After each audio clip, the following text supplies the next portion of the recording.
What determines a life well lived? What's the barometer of a legacy? I contend that your legacy is a book that you write that you never get to read.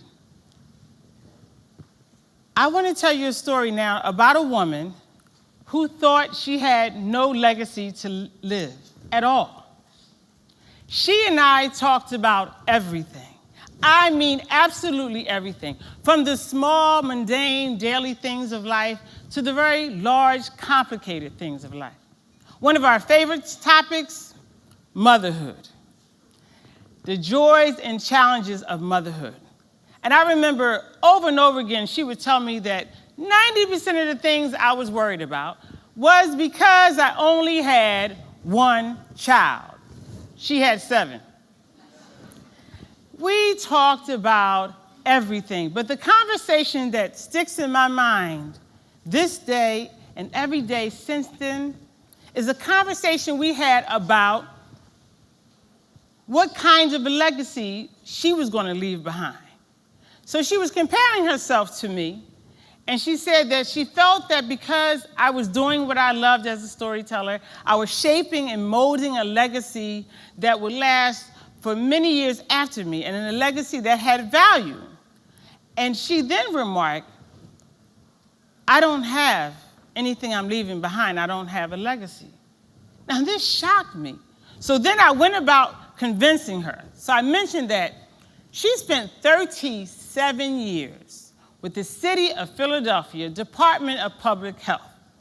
And under her management, there were scores of women who she mentored.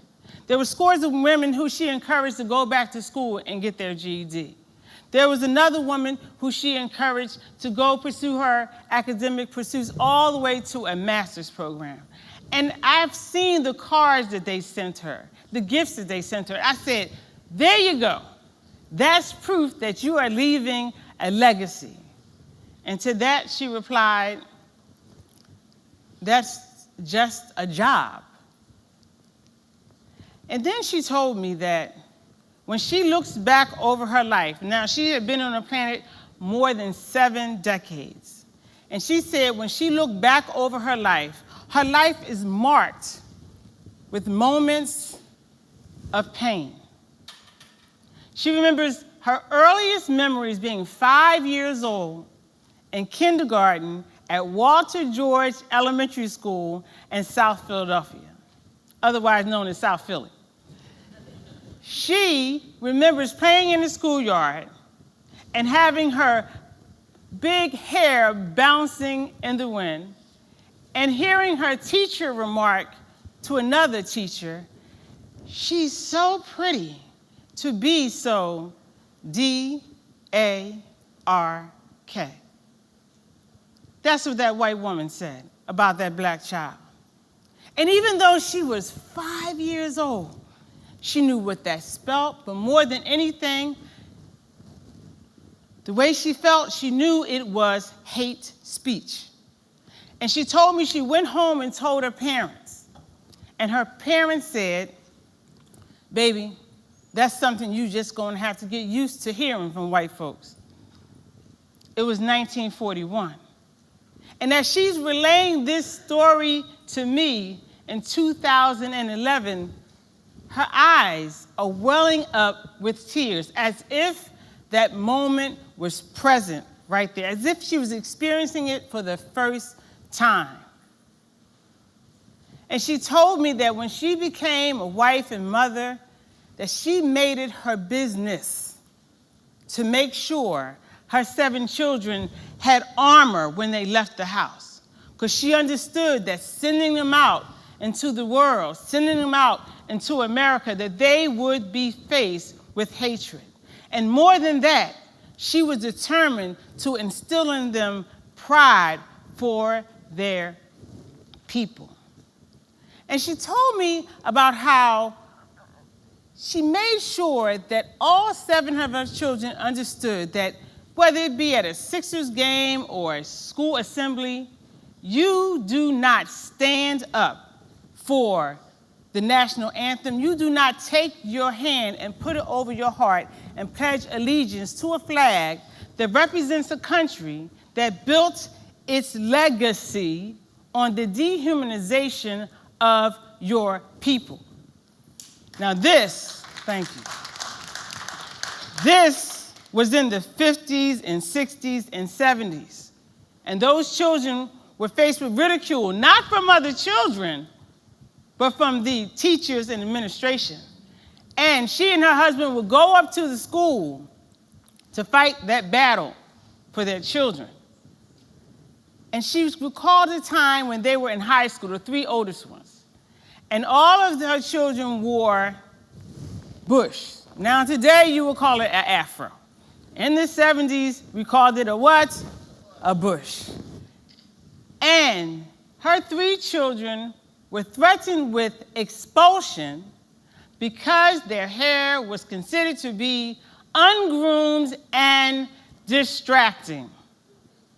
Now that may seem bizarre today, but just a few weeks ago, a federal court ruled that it was okay to deny employment or fire someone if they had hair like the way I wear mine today, locked. So she outlined for me all the ways that she has been fighting for her children. And then I figured, I got it. This is how I'm going to convince her that she's leaving a legacy. I said, that fight, the way you armored them, that is the most precious legacy you could possibly leave behind.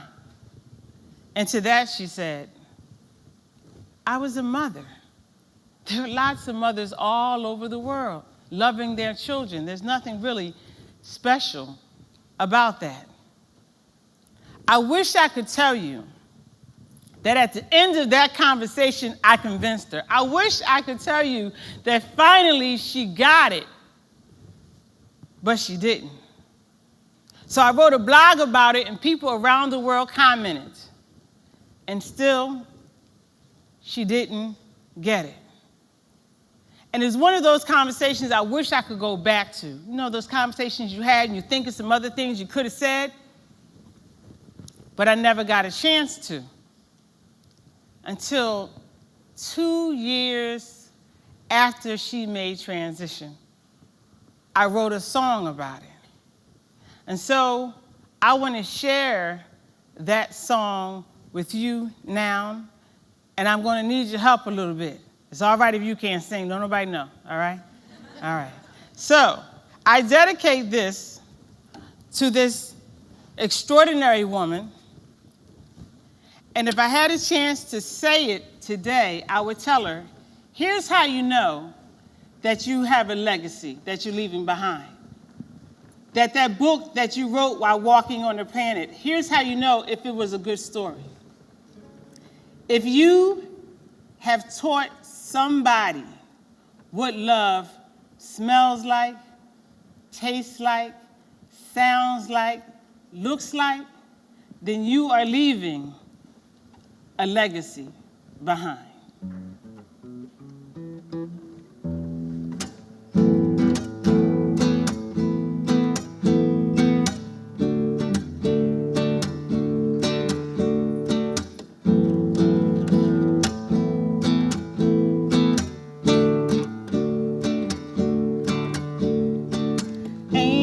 Perfume mixed with barbecue in June was the smell of love in my home.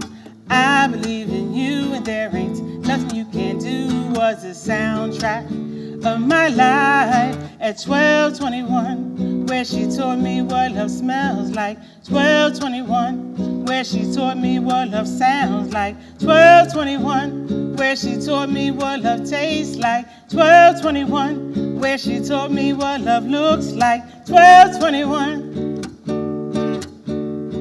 12:21. Pancakes pie on a Sunday in July was a taste of love in our home. Dressed to the T, she was the epitome of style and grace. Every day at 12:21, where she taught me what love smells like. 12:21, where she taught me what love sounds like. 1221, where she taught me what love tastes like. 1221, where she taught me what love looks like. 1221, 1221, 1221, yeah. 1221. I now know what love smells like. Yes, I do. I now know what love tastes like. I now know what love looks like. I now know what love sounds like. And I'm grateful, so grateful.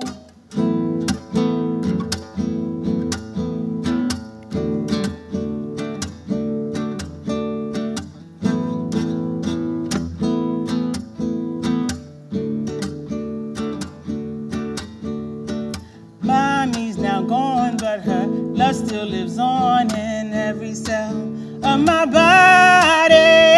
At 1221, where she taught me what love smells like. 1221, where she taught me what love sounds like. 1221, where she taught me what love tastes like. 1221, where she taught me what love looks like. 1221, yeah.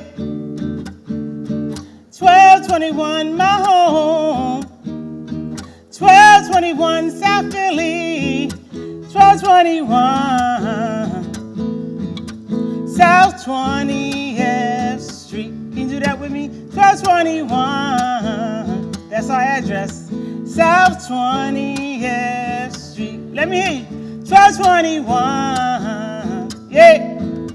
South 20th Street. Last time. 1221, South 20th Street, where my mother, Martha Lavinia Burwell, lived and loved and left a story of love behind.